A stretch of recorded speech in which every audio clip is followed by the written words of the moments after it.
Hello. Thanks. ഒരു സംവിധായകന്റെ രഹസ്യ ആയത് എന്തെന്ന് ബ്ലോക്ക്. വെൻസാർ 5 കോടി കഴിഞ്ഞ ഒരു ഡീല് നമുക്ക് വേണ്ട. ഓക്കെ.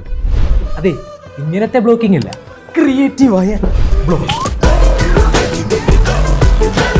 ക്യാമറയുടെ മുമ്പിൽ ഓൺ സ്ക്രീനിൽ കഥാപാത്രങ്ങളെ എവിടെ എങ്ങനെ പ്ലേസ് ചെയ്യുന്നു എന്നുള്ളതാണ് ബ്ലോക്കിംഗ്. ഇത് ക്രിയേറ്റീവായി ഉപയോഗിച്ചു കഴിഞ്ഞാൽ 2 കഥാപാത്രങ്ങൾക്കിടയിലുള്ള പവർ ഡൈനാമിക്സ്, 2 കഥാപാത്രങ്ങൾക്കിടയിലുള്ള ബന്ധം, ഒരു കഥാപാത്രത്തിന്റെ മാനസികാവസ്ഥ എന്നിവ ഡയലോഗ് ഇല്ലാതെ നമുക്ക് വിഷ്വലിലൂടെ കമ്മ്യൂണിക്കേറ്റ് ചെയ്യാൻ സാധിക്കും. ഫോർ എക്സാമ്പിൾ, 2 കഥാപാത്രങ്ങളെ ഓൺ സ്ക്രീനിൽ ഒരു ടേബിളിനപ്പുറവും ഇപ്പുറവും ഒരേ ഹൈറ്റിലുള്ള ചെയറിൽ ഫേസ് ടു ഫേസിൽ ഇരുത്തിയാൽ അവർക്ക് 2 പേർക്കും ആ സീനിൽ തുല്യ പവറാണെന്നാണ് കൺവേ ചെയ്യുന്നത്. ഇനി അതേ കഥാപാത്രങ്ങളെ അല്പം ഒരു ഡിസ്റ്റൻസിൽ ഒരു സോഫയിലോ അല്ലെങ്കിൽ 2 കസേരയിലോ ഒരുമിച്ചിരുത്തി കഴിഞ്ഞാൽ അവർക്കിടയിൽ മാനസികമായി അകലമുണ്ട് എന്ന് കമ്മ്യൂണിക്കേറ്റ് ചെയ്യാൻ സാധിക്കും. ഇനി അതേ 2 കഥാപാത്രങ്ങളിൽ ഒരാളെ ഫോർഗ്രൗണ്ടും ഒരാളെ ഔട്ട് ഓഫ് ഫോക്കസിൽ ബാക്ക്ഗ്രൗണ്ടിൽ നിർത്തുകയാണെങ്കിൽ ഫോർഗ്രൗണ്ടിൽ നിൽക്കുന്ന ആൾക്ക് ബാക്ക്ഗ്രൗണ്ടിൽ നിൽക്കുന്ന ആളിനെ അപേക്ഷിച്ച് കൂടുതൽ പവർ ഉണ്ടെന്ന് കമ്മ്യൂണിക്കേറ്റ് ചെയ്യാൻ സാധിക്കും. ഇത് സിനിമാറ്റിക് ബ്ലോക്കിംഗ് സ്റ്റൈലിന്റെ 3 ചെറിയ മെത്തേഡ്സ് മാത്രമാണ്. ഇനിയും ധാരാളമുണ്ട്.